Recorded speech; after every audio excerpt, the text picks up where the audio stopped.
Podcast is live already. 5, 4, You can sit up over here, man. Sweet, sounds good. 1. And then, Right now. Go. yeah, perfect. All right. You can do it outside. Or right here's fine. Yeah,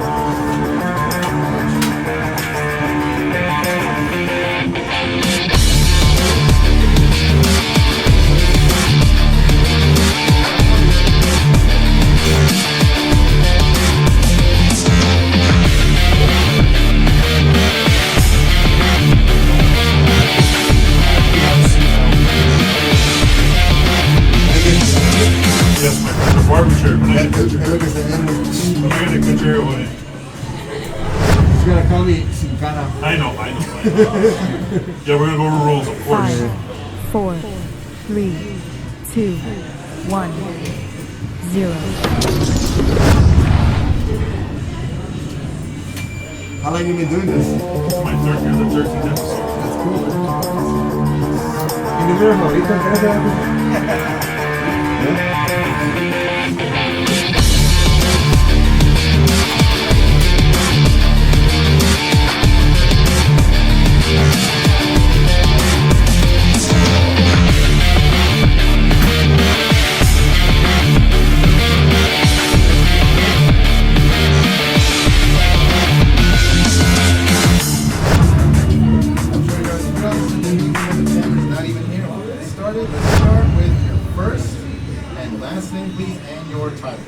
Luis Trevino, owner of 4, Warriors Edge Bikes and Gym and Promotions. 2, Just to get it right, spell your 1. first last name. LUIS, Zero. TREDIS. First of all, tell us what's about to happen. You know what? We do a weekly podcast. It's live on YouTube. It's called Web Boxing 101. And we do on the podcast was created for the boxing community of El Paso, Las Vegas, and Tijuana, and some of the surrounding cities. That's the sister cities of El Paso. Created for our program. This live shit live on the boxing community of El Paso. A lot of young people. But also in the show. Also, the podcast created to inform people about boxing. It's a dying sport right now, you know. And I want to bring in local celebrities and local athletes to discuss their lives, their boxing 5, history, 4, the ups 3, and downs of boxing, 2, and hopefully we can 1, inspire some kids. 0. The past podcast we brought local celebrities like professional referees like Robert Velez, presidents of the local boxing commission, presidents of the El Paso Golden Gloves, future Hall of Famers like Sonis McKay, professional fighters like Antonio Escalante. Now we're bringing the WWE Superstar SIN CARA. What a treat for us because he's here and he's really big. That alone inspires a lot of kids that need some inspiration.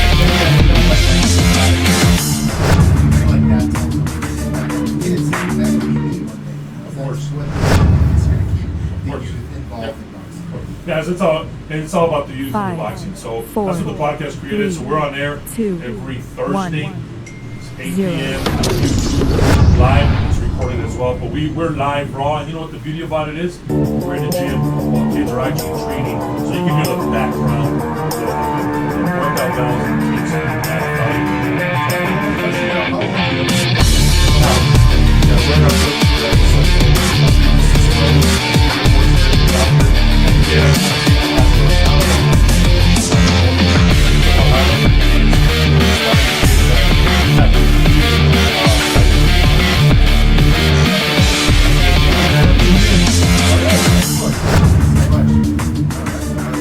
Thank you so much, by the way.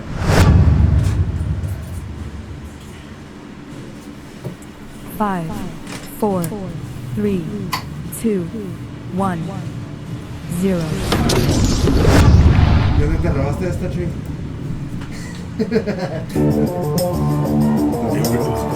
No, es muy chido.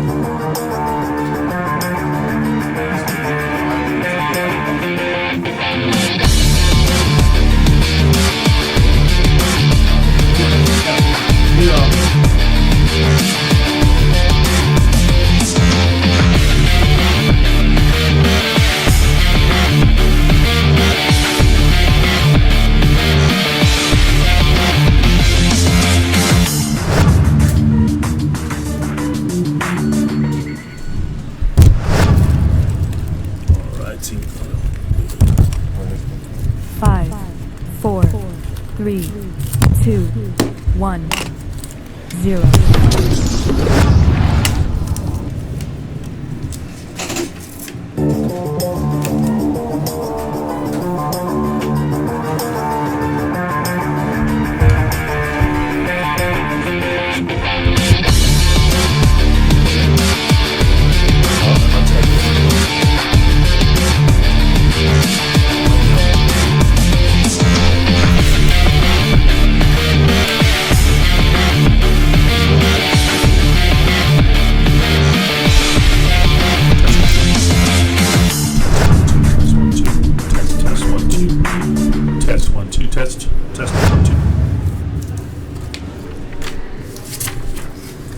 You think we're gonna have enough for 4, an hour? I'm joking. 3, 2, 1, 0.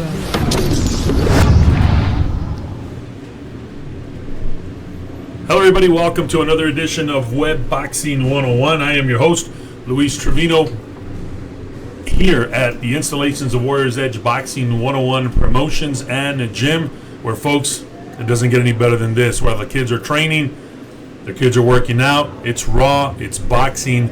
Let's talk boxing, folks. And before we get started, don't forget, man. Look, man, go into YouTube, Web Boxing 101, subscribe, and listen to our podcast. Chat with us tonight, every Thursday at 8 p.m. and tell us what's on your mind in the world of boxing. That's what we're doing. And like always, before we get started, Warriors Edge Boxing is going racing this year. That's right. We are going racing. Brandon Shore, driver of the number 21 Sprint Car Series, is going to be kicking up some dust and winning some races. We're going to have Warriors Edge Boxing flying high with him. So race season is about to start in Vado, New Mexico for the Texas Sprint Car Series, and we're so excited to be part of that. Warriors Edge is everywhere, folks.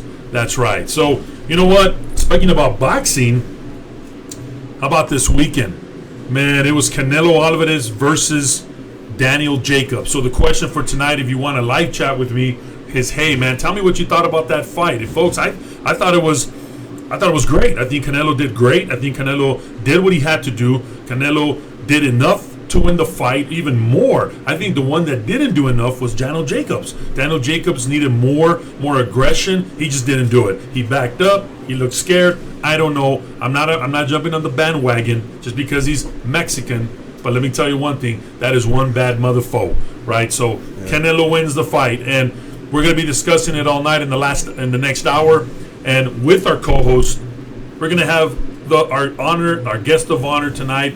So chime in, ask him a question. And speaking of our guest of honor, guys, this guy is a Mexican-American professional wrestler, all right? And he's currently signed with the WWE. Folks, our guest of honor will be Sin Cara. Sin Cara, welcome to the show. Hey, thank you for having me. It's great to be here. I wanted to be here earlier, last week, but unfortunately, I was in El Paso. Fortunate for me, I was in England. I was over there, on a trip that it's one of the best experiences of my life. I never thought I was going to be there, because I was in Mexico doing some promotion, doing some stuff, because I'm getting ready to get back into wrestling. Right. So, okay. So you were in the UK? Yep. Wow. I was in Wolverhampton, England. Wolverhampton, England. Wow. Yeah. And how cool was that, Sin Cara? It was an amazing experience. Everything came about through Twitter. My friend Raul Jimenez, who plays for the national team, and he just got signed for 4 years. He's a player that has evolved. He was played in America and Mexico. Then he played in Atletico Madrid, Benfica in Portugal, and then he just got signed this year with Wolverhampton, and he had an amazing season. So some people will start. I made a special edition mask for him. Yeah, and we saw it. I think you sent us a video, and folks, we're going to put it on our website if you haven't seen that video. Yeah, it was great. It was an awesome mask, man. Right? Yeah, it was an original mask. I only made two, one for him, one for me, and then he scored a goal in the FA Cup in the semifinals, and he put it on, and it just became a big trend all over the world. It was amazing. So this past Monday, a fan asked me, "Hey, you should come and see the team play the last home game of next season." And then I answered back. I usually never do that, but I did. I was like, "Hey, if they invite me, the Wolves team, I would love to go." So everything came about in the next couple of days. On Tuesday, they got in touch with my team, with a marketing company in Mexico, Mass Marketing, and they were talking back and forth, and everything ended up, Yeah, and I working saw, out. and I guess that's a European soccer team at Yeah. the highest level. Am I Yeah, right? the Premier League, which is The Premier League, yeah. It's right now. It's considered the best league in the world. Wow. So it was amazing. They got in contact with me. Their director wanted to take me over there, so they did everything possible that I could be there. So that happened on Tuesday. On Wednesday night, I was flying from Mexico City to Paris to Birmingham, England. Wow, and you know what the coolest thing, Sin Cara, is you got fans all over the world. Yeah, I saw that there was kids there waiting for you. Yeah, it's been amazing. It was a great. I think in any sport, boxing, soccer, football, whatever you want to call it, they can identify with, I guess, being a warrior. In a sense, I wear a mask because I'm a warrior. I'm a person that when I put on the mask, I go into battle.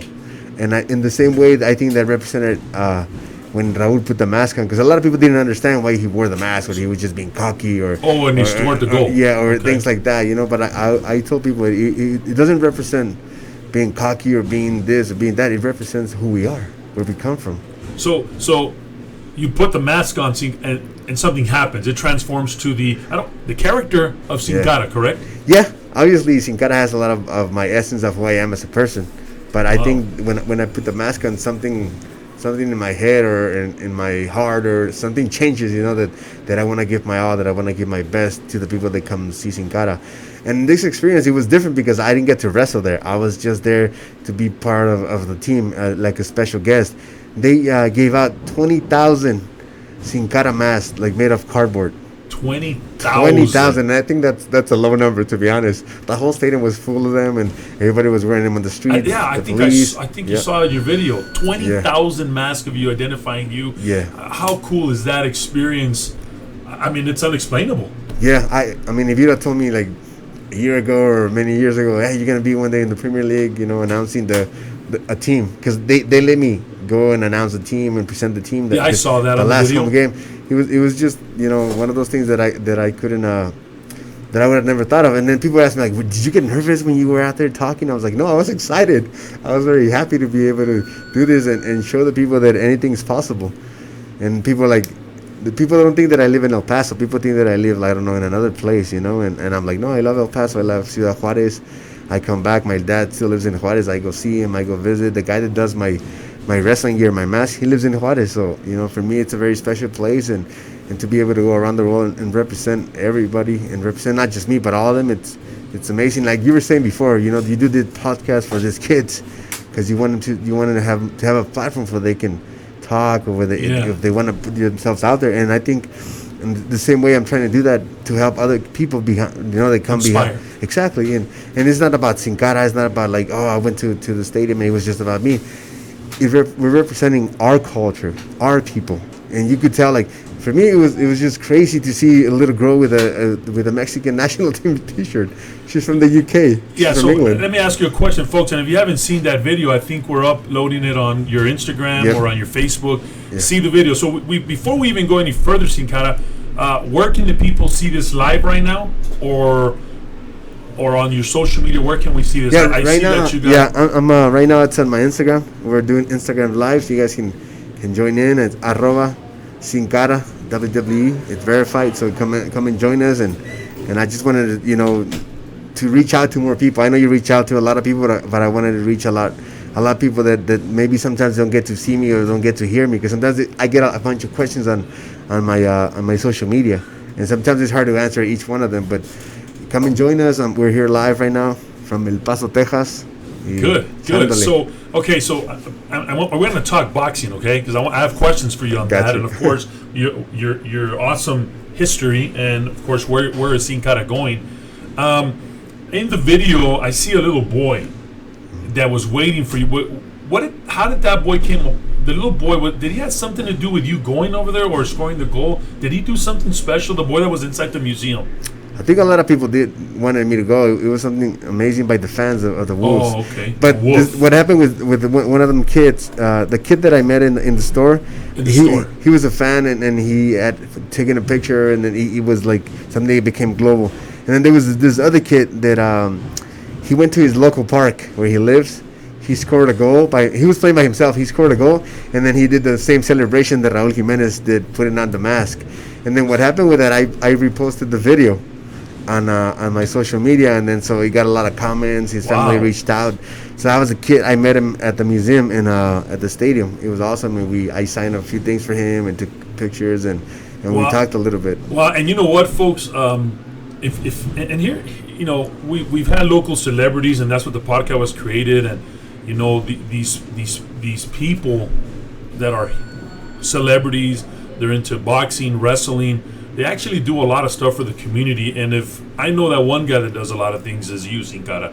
I know I had brought you back 2 years ago to meet that little boy that was suffering from terminal cancer, and you granted him that wish to meet you. It gives me goosebumps just talking about it, and just to see the face in these kids, man. That you know what, that you know you're an athlete, and but you're also human. Yeah, of course. But you do so much for the community that a lot of people do not realize that. So I just want to congratulate on that, Sin Cara, that you are a hero to us here, because you started from here. So you know what? Thank you for doing that for that little boy and the family. Unfortunately, that little boy passed away, but he saw his hero, and it was you. So Thank you. It was good, man. Those are the things that motivate me, that keep me going. A lot of people, sometimes it's hard to be able to, you know, when you come back from work and you just put yourself in this little circle, or just in your home, right, with your kids, and sometimes you don't realize what goes outside, what's going on. But for me, I want to give back to my community where I came from, you know, because he gave a lot of people gave a lot to me. It wasn't just because I made it, because I was this amazing athlete and that was it. No, it has to do a lot more than that. You were once 5-year-old. Yeah, exactly. You started growing my up. teachers, my parents, my uncles, everybody that, you know, that I've had through my life have, you know, gave me a little piece of themselves so that I could make it. They saw this kid, they wanted to have a dream, that they wanted to become this professional wrestler, because that's all I wanted to do.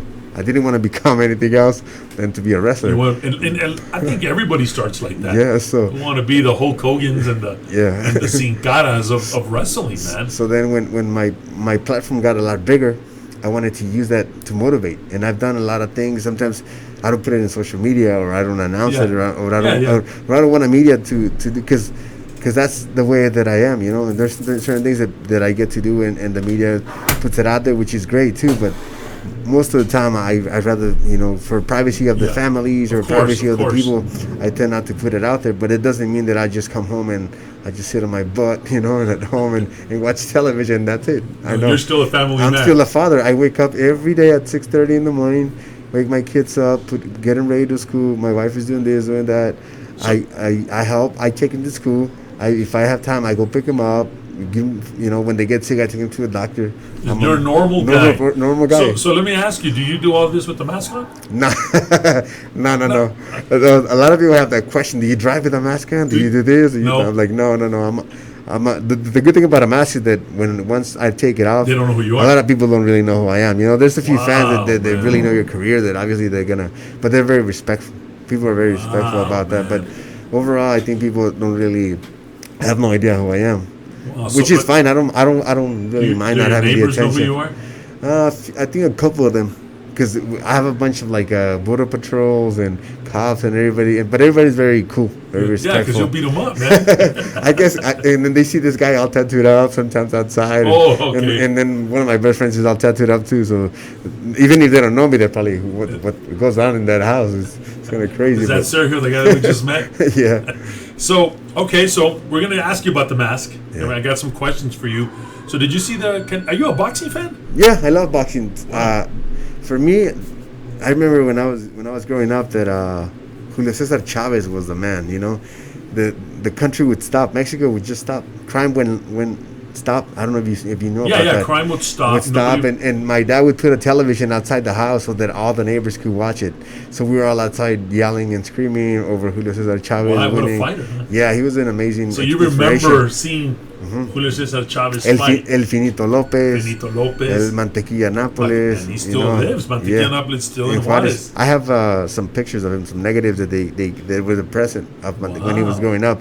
He was very good friends with a photographer in Mexico, Porfirio Cuautle. And so I got a few things, and so, since I was a little kid, I followed boxing. Even in the barrio, when I grew up in El Paso, aquí en El Segundo, y en Ciudad Juárez, en el Arroyo Colorado, we used to put the gloves on. It was part of growing up. It was a way of life. Even if you didn't know how to fight, that's how you learn how to defend yourself. Exactly. To become tough, to become, have courage, to not be afraid. And I think, for me, boxing was one of those things that motivated me. Even if I didn't practice the sport as what it is, what kids do here, but I still knew about it. That's the way we settled things back then. Yeah, exactly. I know I did when I was. You put on the gloves and you threw some punches, and I remember my brother. We used to tell the neighbor, "Oh, he was talking about you. Go beat him up," and at the end they'll beat me up because he was bigger. But that's the way we used to settle things, man. Yeah. We were kids out in the barrio. We did our chores at home. We get out there and we fight. That's what we did. That's all I did. I would fight. All the time. I would fight anybody. My brother would tell me, "Okay, this guy wants to fight. You go fight." Yeah, that's the way it was. Yeah, that's the way. For me, it was the same thing. Yeah. And it was funny. Yesterday, I grew up in here in El Paso and Juárez, but a lot of my time I spent it in Juárez, and I got into a lot of trouble as a youngster. I never smoked, never drank, but I like you were saying, I like to fight. So I got into a lot of trouble with the barrio thing and all that stuff. And yesterday I ended up encountering this lady, and she was like, she recognized me from back then, and I was like, "Who are you?" She was like, "Oh, you're this," and I'm like, "Yeah, you used to fight against my brother." She hated me when we were youngsters, yeah. And then now we're talking, and she has kids now, and then I showed her she's like, "What do you do now?" I'm like, "I'm this." She was like, "What?" Their kids were like going crazy, taking pictures with me, and like they couldn't believe it. Yeah, they couldn't believe it, man. and so it was pretty cool to be able to be able to come from that into where I am now. Wow. So it's good to know that I can motivate a lot of people. So, what did you think of the Canelo Jacobs fight? Are you a Canelo fan? I like Canelo. I think the only thing with Canelo, he wants to be that Julio Cesar Chavez, and I don't think that he can just be him. He's a great fighter. He's a person that has made it, from the bottom to where he is now, and I think I enjoy the way that he fights because Canelo, yeah, because he's a guy. He's smart now. When he was younger, he just wanted to throw down, which I get. Now he's a smart fighter. He's getting older. He understands what the game's about. Yeah, and people hate on that because they're like, "Oh, this and that." Yeah, he wants to brawl. He has all this. He has all. If you have money, because you have money. If you don't have money, because you don't have money. Yeah, you can't please everybody. That's how people are gonna always judge. But at the end of the day, he's doing great. He's motivating a lot of kids, a lot of people that want to be like him. Yeah, and I think Canelo is maturing, and he's beginning a good fighter. So, you like Canelo? Do you see his fights? And what did you think of the Jacobs fight? I think it was good. Obviously, the other guy was a lot bigger, heavier, and a lot of people wanted Canelo to not have a knockout every fight. Yeah, and it's not like that. Boxing is different. It's about technique. It's about showing the other person that you can, not get hit. Exactly. That's the purpose of it. Yeah, don't get hit. Exactly. So people were saying, and then I even heard people that it was bought. The boxing was bought.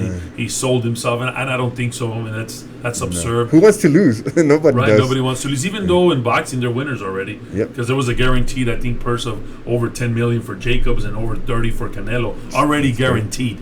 But overall, it was a good fight, right? Yeah, I think so. I think people got entertained, but I mean, obviously, as human beings, we're never going to be satisfied. Of course not. Which is normal. I mean, I don't want to be satisfied to the place that I am right now. I want more. Everybody, we all want more, but I understand that. But then again, like he has put his heart, his effort, everything that he's done to be where he's at now, and we just gotta enjoy that.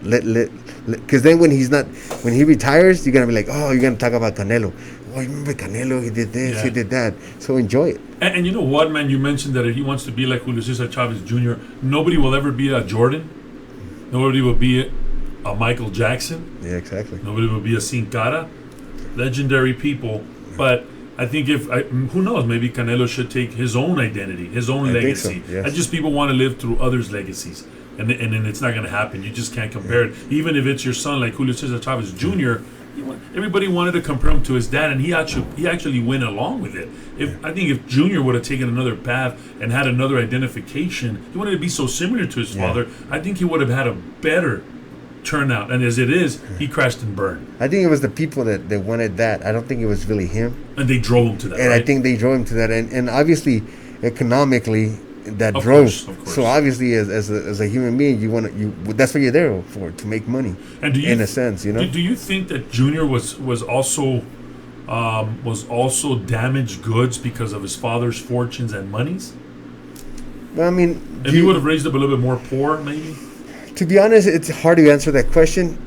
I'm gonna answer it as me. People always say like, "Oh, my circumstances. I was in the barrio with drugs and with this and that." I was there. I lived through everything, and I never did anything. So it's a matter of choice, personal choice, Good. what you want to do. Responsibility. So I don't think that's one of those things that obviously it has an effect in your life, but then what kind of effect you want it is positive or negative. My dad would always tell me like, "I can't be with you 24/7, but remember, any choice you take is gonna have a good or bad consequence." Yeah. And that always stuck with me. Yeah, accountability, To man. this day, everything that I do, if I make a mistake, then I can blame nobody else but myself. And I think in the life of many boxers or the life of many athletes, when they have a famous father, they want the kid to be like their dad. And it's not them. I think it's the people, because we want to live those glories again. Like Yeah, when we saw Julio yeah. Chavez Yeah, I become a remember. champion, Yeah, and we want the same Yeah, thing. We want to live through those exactly. moments, but it's not like that. And I think Canelo is going to do that. So I think Canelo is going to be the next Mexican superstar in boxing, but not the next Chavez. Now, let me continue real quick here on Canelo. Canelo, right now, I don't think nobody is there for Canelo. The only person that I think, folks, and again, I apologize if I'm going to say this, the only thing that I can say is probably Billy Joe Saunders. Have you ever seen this guy? It's a European fighter, or he's out there. I think he's the only one that can give Canelo a run for his money. Billy Joe Saunders, not the Charlo brothers, not Demetrius Andrade. I think it's Billy Joe Saunders. And folks, if you want a live chat on that, let me know what you thought of the Canelo Jacobs fight. We have a couple of more minutes here. We got a lot of more minutes, so we can discuss Canelo Jacobs. We're gonna go to the live chat real quick, champ. So, Yeah, go ahead.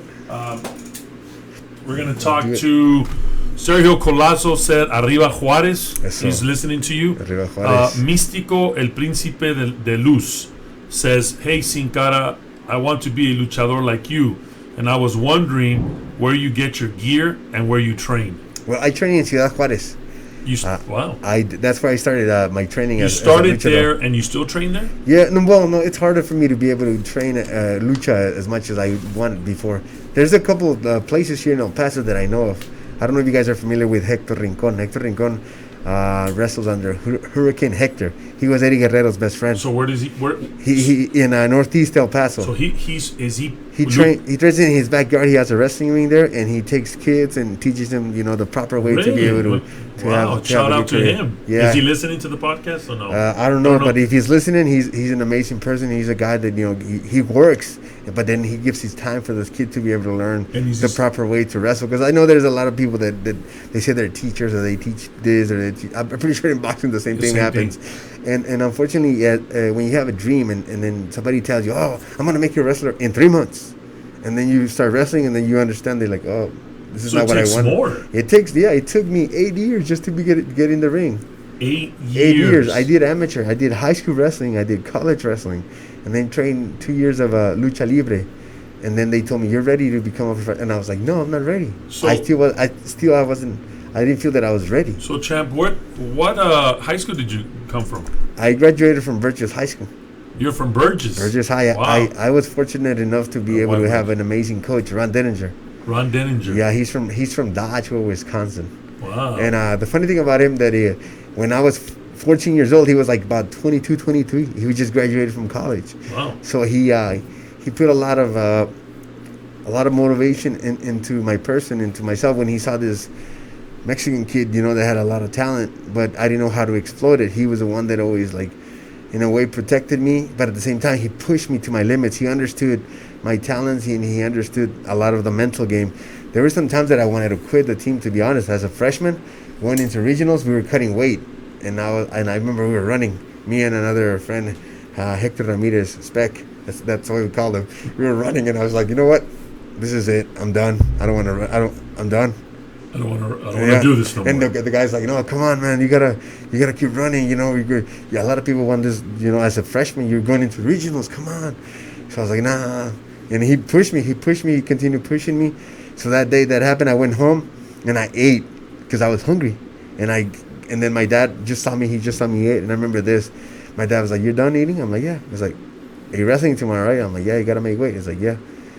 So be responsible. You have your team is counting on you, so be responsible. I remember I got in the bathroom like with like plastic bags and trying to sweat. Don't do this, kids anymore. Kids don't do this anymore. But I did it when I was young. It was different times, and I remember I made weight. I wrestled. I ended up getting second in regionals, but then I lost in the wrestle back against the kid from Jefferson. But he was a senior, so I remember that I missed state by but one place. So as a freshman. Wow. So what year did you graduate? In '96. So you went to school with my wife, and she knows Spec. Oh, okay, that's crazy. Yeah, she's from Burgess. He was a 103 pounder. He was a state runner-up. So you call him Spec because he was small? Yeah, really so you tiny know him? and skinny. Yeah, so my wife's from Burgess. Okay. Her sister's from Burgess. My brother-in-law's from Burgess. Yeah, I just went back last year to visit a little bit, and everybody greeted me with, it was amazing. That's awesome, man. When we called, like, we're gonna go visit, they were like, "Who's this Sin Cara?" I was like, "What?" Like, and then so we had to explain to them that I wrestle and all this stuff, but then the wrestling coach told me, "Yeah, he's from here and this and that." So we went to visit. That's so cool. I ended up bringing a thing from my house, like this. They had a plaque of the wrestlers of the year, and they just gave it to me. He's like, "Yeah, take it." So I took it home. That's and cool, man. You have it there. And I have it with me. Yeah. Great, man. We also have another guy on the live chat. What a great story, man, that you're from. So before I'm going to ask you the next one, there's Sergio Gamin 27 said, "How did you start wrestling?" I guess we're going to talk about that as we go. Mystico again is. Here's another one. Where are you originally from? I was born in El Paso, Segundo Barrio, Newer Clinic, in 1977, but I was raised in Ciudad Juarez. All right, you were raised, and we'll talk about that. And then Mystico also said, "Sin Cara, I'm going to state next week on Friday. And like you said, if I win, I can be your friend." That's what he said. So we'll continue on the live chats. But going back, college. Where did you go to college? I went to a small school. Now it's a university. Back in the day, it was a college. It's called Western New England College. Western New England College. Where's that at? Springfield, Massachusetts. All the way out there. And that way, so you have a reference is where the Hall of Fame is at. Wow. The city. So yeah, it was just crazy. Like back in when I was growing up, I mean, we didn't have no wrestling clubs. Now all these kids start from like 4 years old, start to wrestle, and the sport has taken it life of its own, which is great. Take them lead. That's what my son used to wrestle for. And if they're listening, I want to say thanks to Coach. He was great, with my kid, and he learned a lot. Wow. And for me, when I started wrestling, it was in high school, but then I ended up working really hard. I ended up getting third my junior year. I ended up winning state my senior year. I was an undefeated wrestler. I was voted the MVP of the state tournament, and then went to college. I went over there to college because no schools in Texas have wrestling, no colleges or universities. Back then, yeah. I don't think it's still now. They don't, because a lot of those kids have to go like either Penn State or Arizona State or Ohio State. Serious? Yeah. Yep. Exactly. UTEP doesn't have wrestling. No, UTEP, no, not no UTEP, Texas, Texas Tech. Nobody, none of them schools in Texas, and I don't know why, because there's a lot of talent here in Texas. There's a lot of wrestling clubs here in El Paso and in Juarez. Yeah. So I guess to answer the question, I guess the high school started you in wrestling. Yep. That's the basics to become a professional. So was there a specific person that got you into wrestling? The coaches from high school? No, it was just me. I signed up to wrestling. All right. So when you were growing up. Okay, obviously, like you have dreams. You like Julio Cesar Chavez Jr. Did you look up to any luchador? Yeah, there was a few of them. Who's one of your favorites? Who did you look up to? For me, it was El Solitario. Solitario. He had a golden mask with a black stripe on his eyes, and Atlantis was another one. Atlantis. El Hijo del Santo. I remember, Sin Cara, my dad used to take us to the wrestling matches in Juarez. And I remember one of my favorites was Rocky Star. Oh yeah, Flama Roja. Now he owns a bakery here in El Paso. Yeah. Those guys were famous here. Do you know why really they didn't make it to the WWE? Is that because back then it was mostly a sport that was more for Caucasian people? No, like the Von Erichs. It was, or what was the why? Well, for them, I became really good friends with Rocky Star and Cinta de Oro through my career and through my lifetime and. Rocky Star was a boxer. That's his first sport. Oh, it was a boxer. Yeah, he was a Wow. boxer, and then they turned him into a wrestler. Wow. And Cinta de Oro, he was just the guy that loved wrestling. So they never left because they got married young and they had families Oh, okay. and they had their careers, and then they want to leave. And to be honest, back in the day, lucha libre in Ciudad Juarez was enough for them. You know, Yeah, it they would wasn't- they would wrestle Thursdays and Sundays, and it was always packed houses. It was packed. So they made good Yeah. money. So they did not need that platform. Well, and then also, Sin Cara, I think it's fair to say that here in the United States, well, I don't know about the border town, but let's go deeper into the interior. It was not lucha libre. Lucha libre was only for here. Exactly. Wrestling was different. We never heard lucha libre until maybe the 90s being introduced when you saw people, masked wrestlers, Yep. in the United States circuit. Am I right? Yeah, you saw a few of them, but they were not Mexican. I think the only one that really that was a big Wow. name that went to wrestle for WWF back in the day was Mil Máscaras. Mil Máscaras was from Mexico. Yeah, he was from He Mexico. was real famous. Yep, and then he Dos Caras too, right? Dos Caras, that's his brother, That's his brother. and then and Alberto El Rio, that's Dos Oh. Caras' his son, and that's Mil Máscaras' nephew. But Mil Máscaras was the first one that I can remember that wrestled with the mask in WWF. Back in the day, it wasn't very popular that a lot of like Mexicans or lucha libre guys would wrestle in the United States. But then in the 90s, with WCW coming along, all this, this wave of Mexican luchadors came about. Because you know what, I believe that you guys saved the wrestling here because it was boring. After the Von Erichs, I remember Hulk Hogan saved it. I mean, Hulk Hogan was there, but when you guys get introduced, this is me, you brought some excitement, man. I mean, these somersaults, you were high flyers and Diving and doing other and things. it brought some excitement to the wrestling, right? Yeah, we brought, I think they brought something different that maybe people were not used to seeing, and they loved it, Yeah. and I think it expanded in many ways, not as just as a sport, but culture wise. Now it's a global brand. WWE is a global brand. Right now they're in Europe. They're in the European tour. It's a global brand. Yeah, they go to Ireland. They go to England. They're gonna go to I think Switzerland, France, all over the Yeah, place. major. So it has become worldwide now, which is awesome. And back in the day when they started, it was different times. Obviously, WWF was a territory, and then slowly became this amazing, that took over everything. And Wow. now, I think we have about 8 Mexican wrestlers that In the WWE. in the WWE now. Which Wow. is, So you growing up, you see these as your. Do you have back then? Did you have an American wrestler that you look up to? I saw a few of them, like few?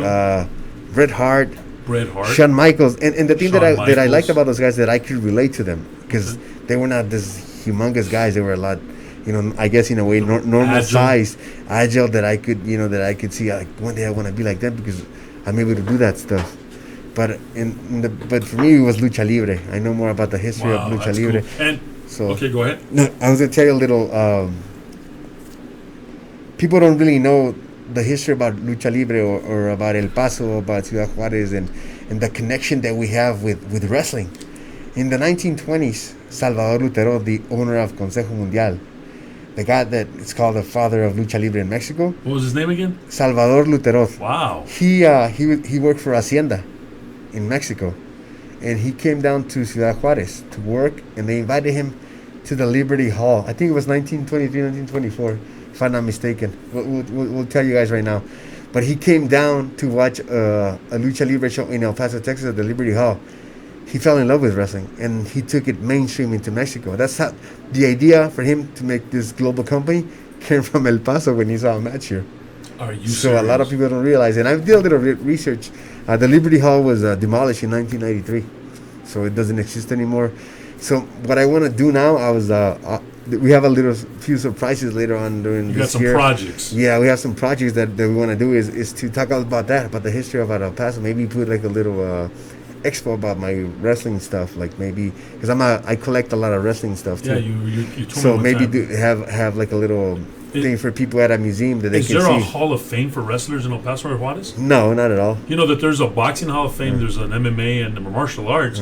Do you think that wrestling belongs in that same category as boxing, martial arts, and MMA? Do you think you can be considered, or do you think it's not because it's a form of entertainment?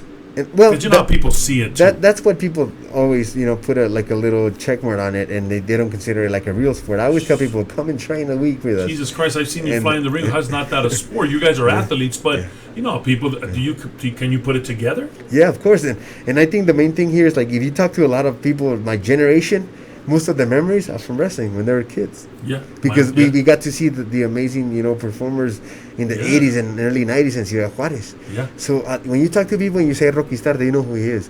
Yeah. Flama Roja, Yeah. Cinta de Oro, El Legionario, El Cobarde, all these guys from that were local. Blue Demon. Blue Demon, exactly. So their childhoods are full of memories from wrestling. And So and you it's know really what? cool. 1929 was the year that he saw the match here in Wow, the Liberty Hall. 1929, yeah. and it all started back then. Yep, exactly. And you know, people say that wrestling is fake, but you know what, man? When you do those somersaults, it's real as it gets. Am I right? Yeah, there's injuries, right? I have 3 torn ACLs. I don't have an ACL in my left knee anymore, but I still love what I do. I got surgery to have a stem cell procedure on it to be able to do what I love, and I don't regret it any bit of it. Like people always say, like, oh, yeah. I mean, if it wasn't a real sport, then why do we get injured? Exactly. Why do we get hurt? Yeah, exactly. So it does belong. So maybe in the near future, Sin Cara, you'll be the pioneer. You'll be that enforcer that to bring wrestling into and put the Hall of Fame into fruition and get it going like the boxing, MMA, great. and put it all together. One big whole happy family, have a section of wrestling. But I cannot believe that El Paso has so much tradition in wrestling and they don't have a Hall of Fame. Because maybe there hasn't been somebody interested in doing that. Wow. Maybe everybody just, they just talk about it, but they never really put action into what they want to do. Wow, that's and I think now that I've been able to do a lot of things in El Paso. I was the Grand Marshal of the Thanksgiving Parade. Yeah, we saw you. That was an amazing. That was awesome. Compliment. Yeah, and I got to meet a lot of people, and I think now people that know that I'm from El Paso, now they want to do something, which is great. Because sometimes they always see my Instagram account or Twitter, they think that I live in New York and in other cities, and I'm from here. I came back because I love my city. I love El Paso. I love Ciudad Juárez, and I want to do things for them. And hopefully, we can reach out to El Paso. I don't know who we got to talk to, but we'll definitely get in contact with some people and start the petition for a Hall of Fame. That would be amazing. You can count on our support. Thank you. You can count on Warriors Ed support. That's what we're here, and we're trying to. I mean, the Boxing Hall of Fame is probably going to be.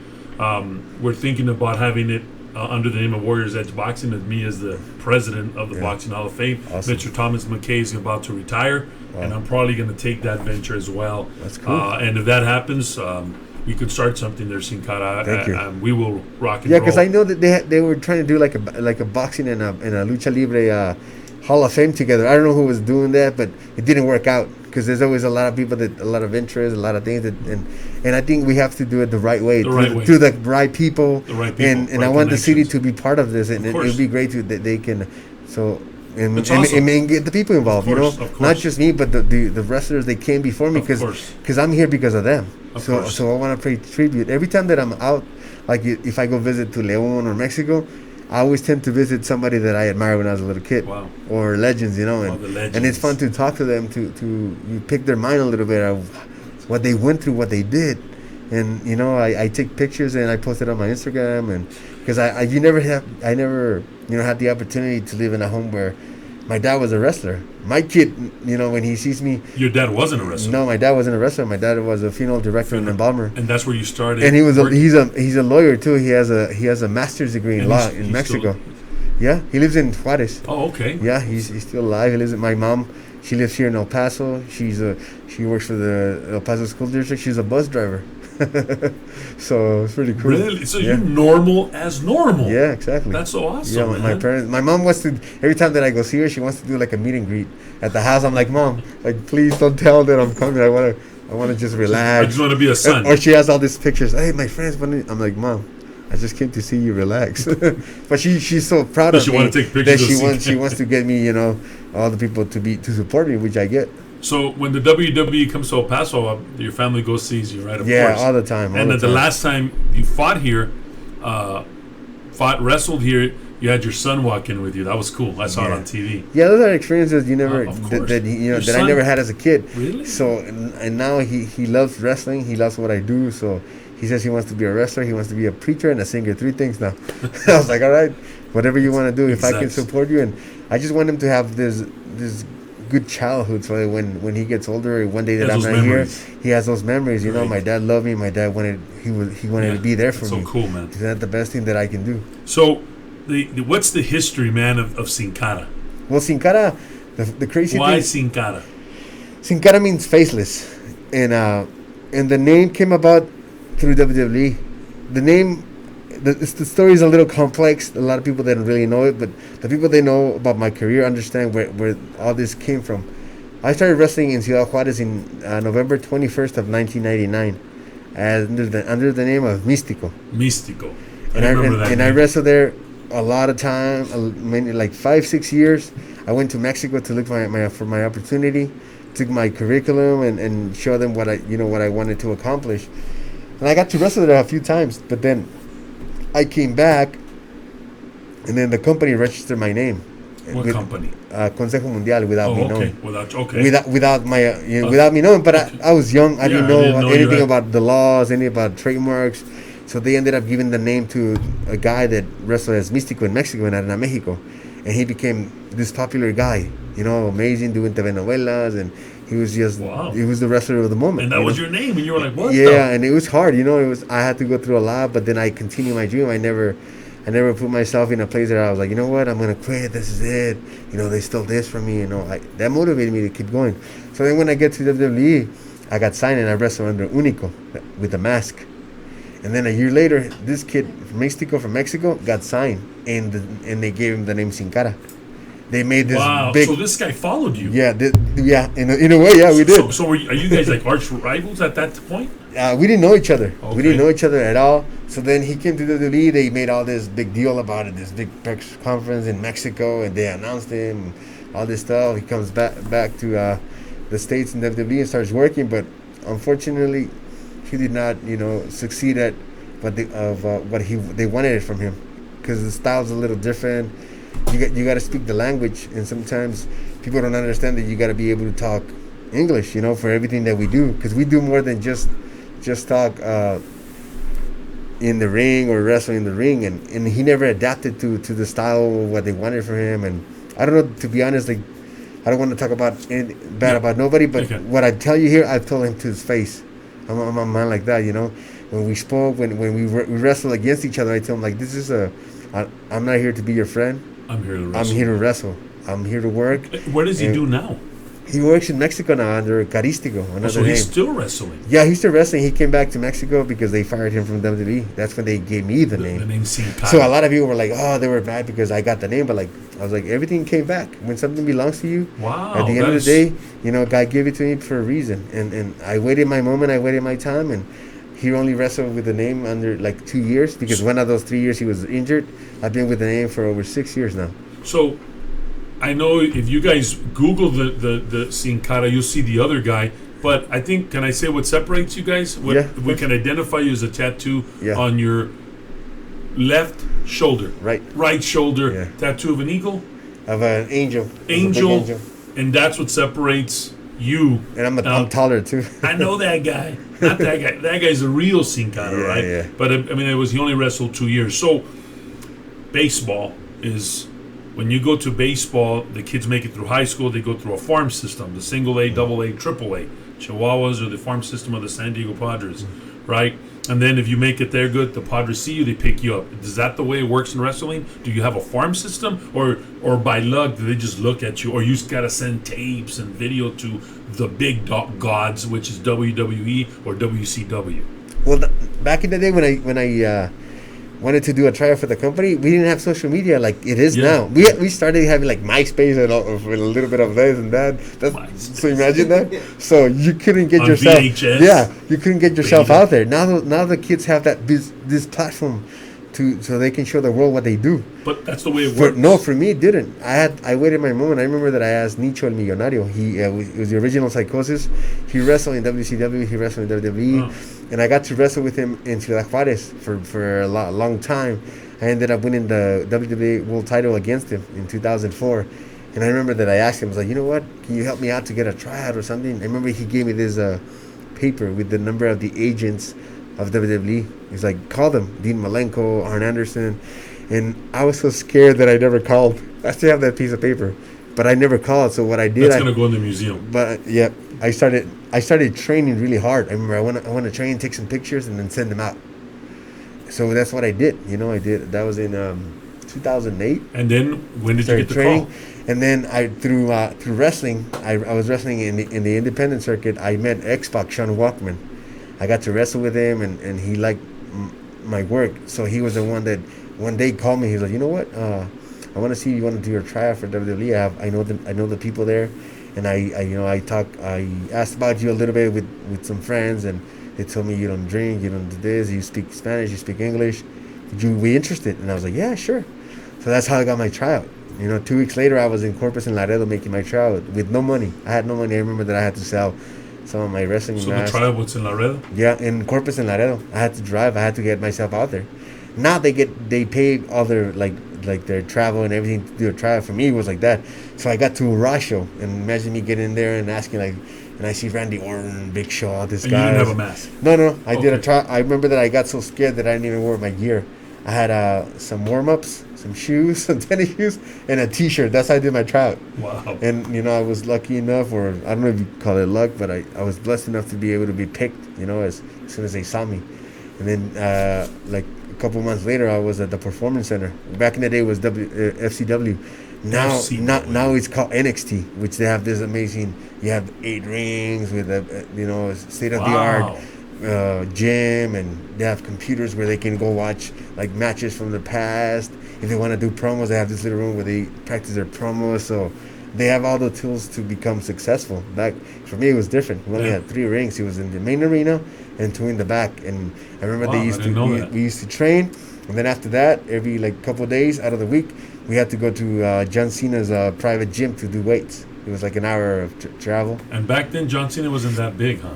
Yeah, he was. He's always been that big. But I think nowadays with social media, it helped a lot, and we've been doing it. Yeah. So it says here you were total nonstop action wrestling in 2006. I did a little matches for them, okay. and actually the funny thing about that, they wanted to sign me. They sent me a contract. I signed it, and then I was waiting for them to call me to go, I guess, do TV or whatever. And then one day I get a call, from the Red Rooster. He was working back then with TNA, and he told me that I was irresponsible because you didn't come. But then I never got an email. I never got my flights so that I could travel to Orlando to do the TV tapings, and I was devastated because that was my big opportunity. And you missed it. That's what I thought. It was and I missed it, and I was devastated about it. And I remember I started crying. I was like, what can I do? And I messed it up, and I don't know what to do. But then a few years later, I get signed. And then with the WWE. With the WWE, yeah, exactly. And then back then WWF. Yep. And then I go back. I remember that I was in an NXT show because I was already on the road. And then Mr. The Red Rooster, I see him at the TV tapings, Terry Taylor. And the first thing that went through my mind, what happened with him and me. He was the one that gave me the call that told me that I was irresponsible, that I didn't care about my job and this and that. I go up to him. He's like, "You remember me?" And he was like, yeah. I was like, how you doing? He remembered my real name. And I was like, you remember? He's like, yeah, I remember you. He was like, well, now I'm here. He's like, oh, that's great, this and that. But we never talked about what happened back in the day. I just wanted him to know that I was here. That I made it. No matter what happened, that I made it. No matter what's going to be placed in front of you, you made it. And now we're really good friends. Anytime he sees me, he gives me a hug, and we talk, and it's fun. So tell us, so now we heard about the history. Before we ask you about the WWE, if we can, how's the mask? I mean, do you make your own mask? It's awesome, man. I'm seeing you right now, and it's so cool, man, to be interviewing you, man, because you look awesome with that mask. You look like a warrior, like Like, dude, I would have messed with you, man. So, do you make your own masks? No. Unfortunately, I don't. I would love to learn, but it's okay. It's a process. It's not easy. But you pick your own. Yeah, your I do. Own, Me and my in El Simpson, they call him El Simpson. That's how they know him here. I always like have an idea in my head, and I always call him or text him. You know what? I have this idea in my head. Can you make it happen? And then he sends me like maybe some drawings or some things, cool. and we work on it together. Sometimes I just give it the idea, and I tell him, you know what? You work on it.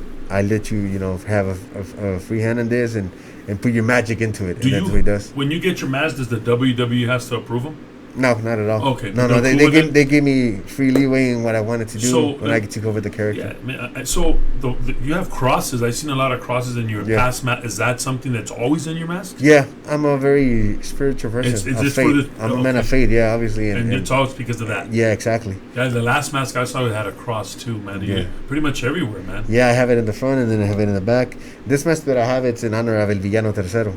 Is that who the picture is? Yeah. I thought it was you. No, it's El Villano Tercero. El Villano Tercero. Oh man, yeah, Yeah, I've seen so that guy before. he was one of the people that I admired when I was a little kid also. And he was the one that took the mask off Flama Roja in a mask versus mask match. Wow, man. Back you in should back put in one of those. 1987. Don't worry, anything can be done. That's the good thing about the mask. You can do anything now. And I've done. Well, I'm telling him you should put one of the Warriors Edge logos there. Yeah, you can do anything, to be honest. So now that I've done this tribute to stars, like I've done it for El Cobarde, Eddie Guerrero, for El Santo, The late Eddie Guerrero. Villano Tercero, Eddie yeah. Santos. I did a special edition mask also for Rocky Star in Cinta de Oro, like a tribute, and I wrestled with it in Mexico City. People don't really know who they were now. Thanks to social media, to everything that we put out there, people understand that these guys were amazing. They were like local heroes, and they never went more than that because they didn't want to, not because they didn't have the talent for it. So, how's life in the WWE? It's tough. It's tough. In this way. Okay. Whatever you can, and I know the travel. Whatever you can say. Okay, I know it's tough. The travel of it's insane. But because you're never home. Exactly, but I'm not complaining about it because this is what I wanted to do since I was a little kid. And you're married, Sin Cara? Yes. And your wife supports all this? Yeah, my wife supports it. It hasn't been easy for her because I understand that 250 days of the year I'm not home. 250? Yeah, when I'm on a full schedule. So you can imagine it's not easy. But at the end of the day, I love what I do. I love, performing for the fans. I love being, who I am. And she understands that. And for me, I understand that in my career, it's only a time frame. So I'm not gonna do this, through all my life. So I want to take advantage of what W has given me and the platform that they have provided just for me, but for my family. So for me, I'm very blessed to be able to do what I do. And I say tough. The word tough sounds a little rough because people sometimes think that we have it easy. We just go and wrestle and that's it. No, we have to travel, get up in the morning, 6 a.m. or sometimes earlier, depending on the flight on Saturday. Take off, get to the city, go train, eat, go to the arena, warm up, wrestle, take a shower, eat, drive 2-3 hours to the next town, get there to our hotel, get all our bags out, try and go to sleep, get some rest, wake up in the morning, go to the gym, come back, take a shower, go eat, go wrestle again. That's how it is. Wow, so it's tough because of the travel aspect. Yeah, exactly. What else is it tough? I mean, how's Undertaker? He's cool. He's a great guy. He's a scary guy, man. Well, he's big. How big is he, man? He's about 6'10", I think, 6'11", but he has a heart of gold. Yeah, he's a great person, man. That guy's tough, man. Yeah, most of the guys are really cool. I mean, there's gonna be a few here and there, like any place else. But when that happens, I don't really pay attention to them. If you say hi to me, I say hi to you. If you don't say hi to me, of course, like anything. I don't care. So you're in the WWE. Is how's being a Hispanic in a Caucasian dominant sport? Maybe I can say that. I don't know. How is it being an Hispanic in the sport that there's not really that many Hispanics, a minority?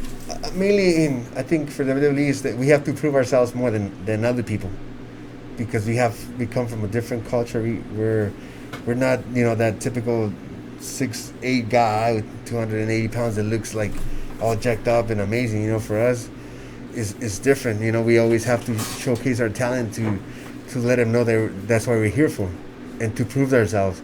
I think the other thing that has lacked in many of the Latinos is the opportunity to succeed.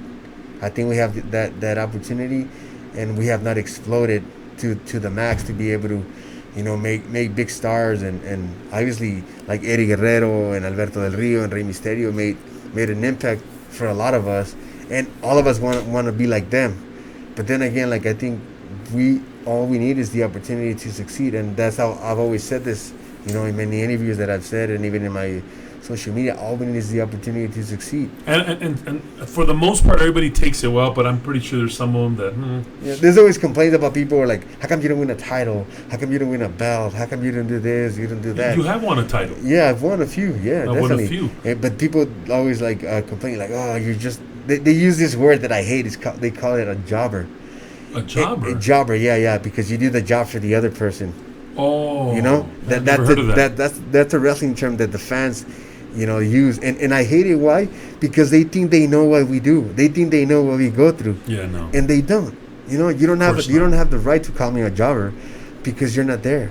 Wow. Until you get to know me, until you wrestle with me, and know, you can ask most. I don't want to be cocky, but you can ask most of my coworkers if I'm tough or not.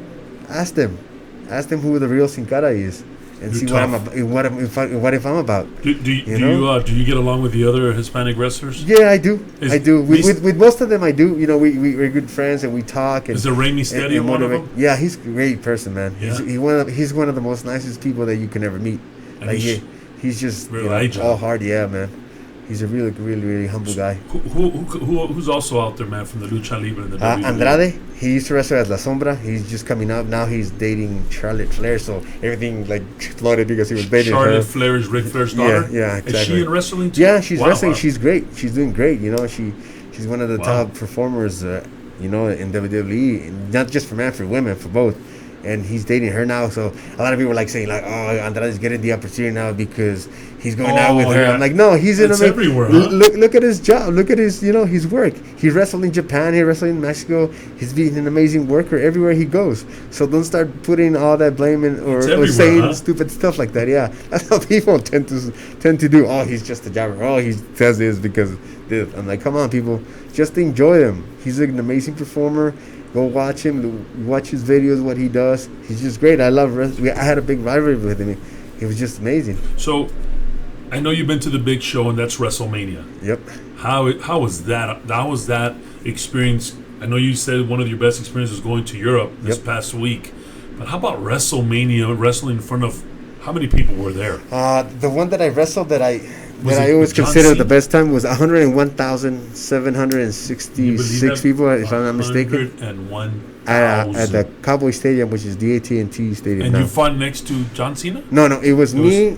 It was in a ladder match. It was Cody Rhodes ladder match. That's for the Intercontinental title. Cody Rhodes, Zack Ryder, The Miz, Kevin Owens, Sami Zayn. That's cool, man. And it was just great. And Dolph Ziggler. And we had an amazing match. It was just one of the best experiences of my wrestling career.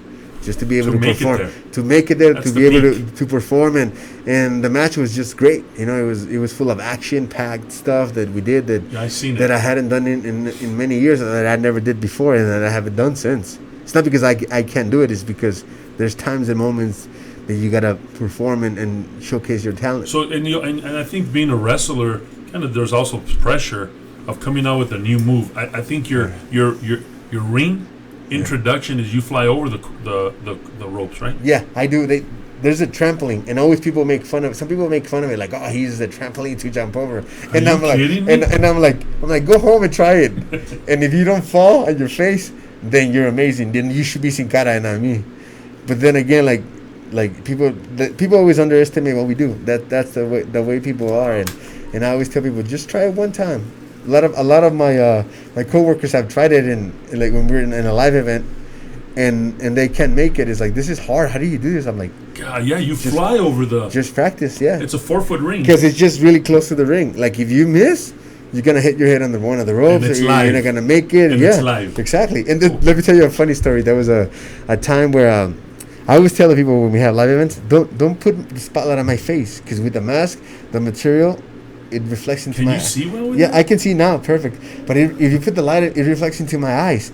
And as I'm running the walkway, I can't see the trampoline. There's so much lights and smoke. So this happened a few times where I'm running and I can't see anything, so I just light in. And then the people were like, come on. Oh, the yes. trampoline was there. Yeah, What but you happened?" were like- Yeah, I was like, I'd rather be safe than sorry.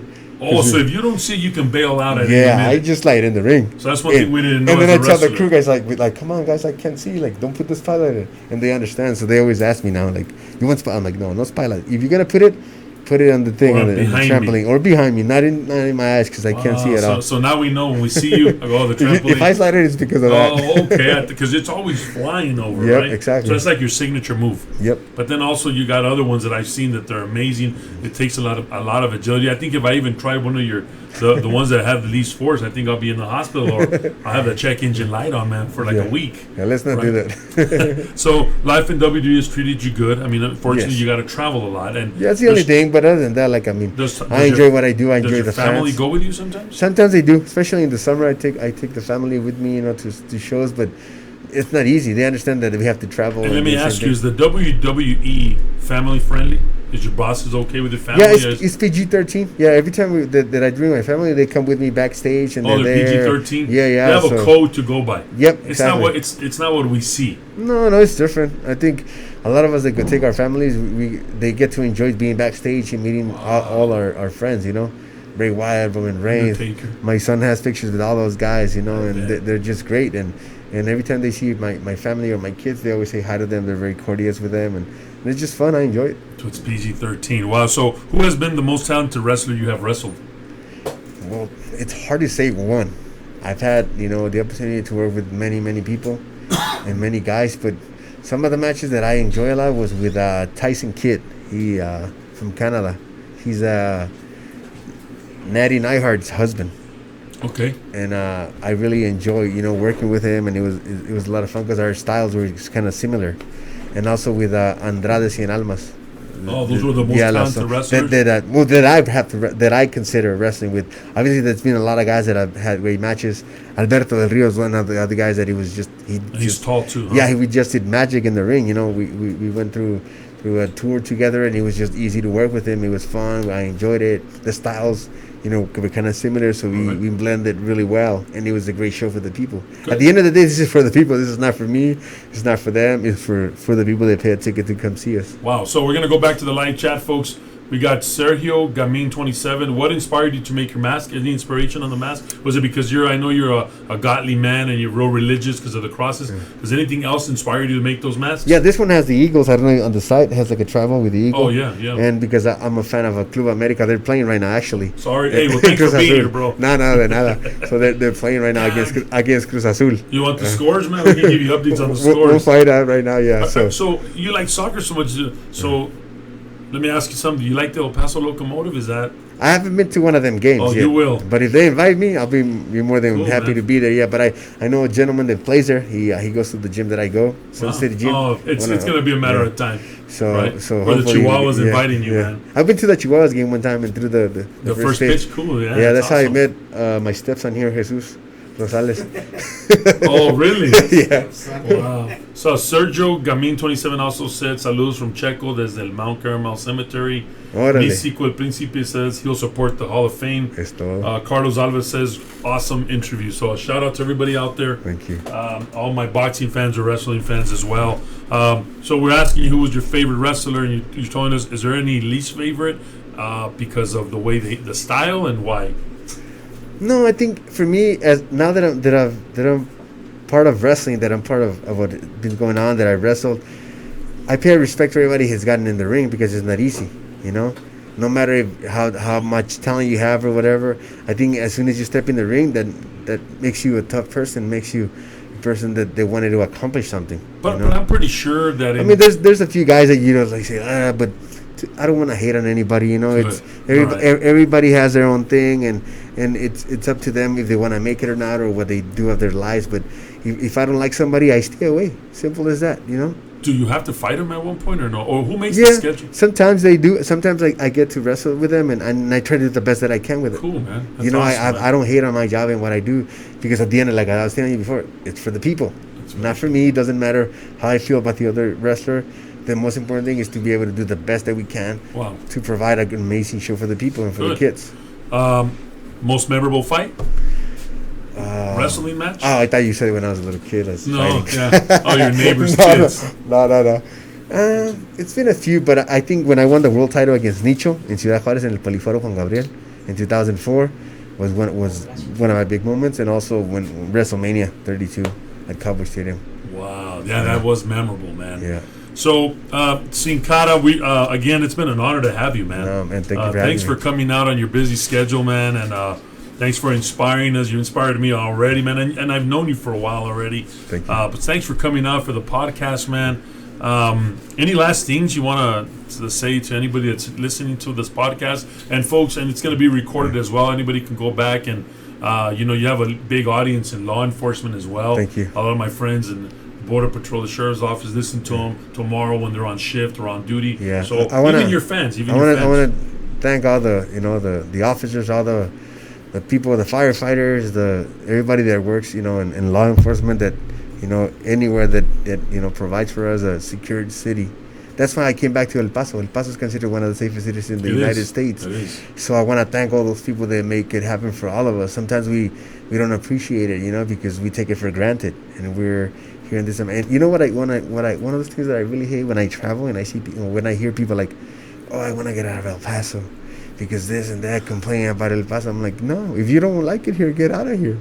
It's a great city. I enjoy it. City. I've been through all over the world. I've been fortunate enough to travel the world, and I came back because I love El Paso, because I like the way people are here. They're very loving. They're very, they're very prideful of where they come from. And I enjoy, going to local, to eat, to go here and there, everywhere, to support, local businesses. So for me, it's important to be able to let people know where I come from. I never shy away from saying that I was born in El Paso, that I was raised in Ciudad Juárez, but I'm from here. I'm from the border. I consider it one. El Paso Juárez for me is one, because I met a lot of people that were very helpful throughout my life in Ciudad Juárez and El Paso, and even in other cities. In Monterrey, there's family that I love. That they helped me out through my career. They took me in as one of their own. And there's this little house with like 8 people. They took another kid in that was trying to make it in wrestling. So you don't hate on El Paso. If you don't like it here, well, too bad. Go to another place. Of course. But I love where I come from, and hopefully we can do some more things for the community, more things for the kids, to motivate them, to help them out. And we have new projects coming up, so that's what I want to tell people, that there's a few meetings that I'm gonna have. I don't want to say anything yet. Okay. Yeah. But projects that you got. But there's some on. good projects that we want to do here in El Paso for the people. Good, man. And folks, here you are a stand-up guy. Again, thanks Thank you for taking the time to coming out here and talking at this podcast that is in its early stages or infancies, to come in and make it a bigger podcast. But you know what? Follow your dreams and follow your passion. And thank you, Sin Cara, for being with us. It's been an honor for me and my family here to have you on the Warriors Edge Boxing Gym. We've had pro fighters here, now we have a pro wrestler. So, folks, there you have it, man. The man, the myth, the legend, Sin Cara from El Paso, known the international Sin Cara, and it's been a great interview with you. So, thank you. My best to your family and your kids. Thank you. Thank you, everybody, for listening. Thank you for wanting to know more about us, and I wish you the best in this podcast, and that you have all my support. Anytime you need me, I'll be here to talk about wrestling, about more. We can go on and on for hours about this. This is just like the little beginning of it, but I'm very glad that you invited me, glad that people listen, and stay tuned, guys. You're a stand-up guy, my friend. Folks, as we leave the podcast now, guys, we got a big fight weekend Saturday night, fight number 2, it's going to be Francisco Vargas versus Miguel Burchett from Tucson, Arizona. You guys want to see some fireworks? Tune into that fight. It's going to be live on ESPN and ESPN. Big fight weekend this week, May 11. Also, you're going to have on Fox, Julian Williams versus Jared Hurd live from Fairfax, Virginia. Big fights coming up as well. It's going to be a good fight weekend, but also it's going to make it special. I want to say Happy Mother's Day to all the Mother's Day on this Mother's Day weekend. Man, folks, and like I've always said in our podcast, I thank everybody for being here with us. And whatever you do, hey, guess what? Put God first. This has been our show. I am Tree, Sin Cara, the Entourage. Have a great weekend. We'll see you, folks. Nos vemos, amigos. Saludos a todos. Gracias por escuchar y estar pendiente de Sin Cara.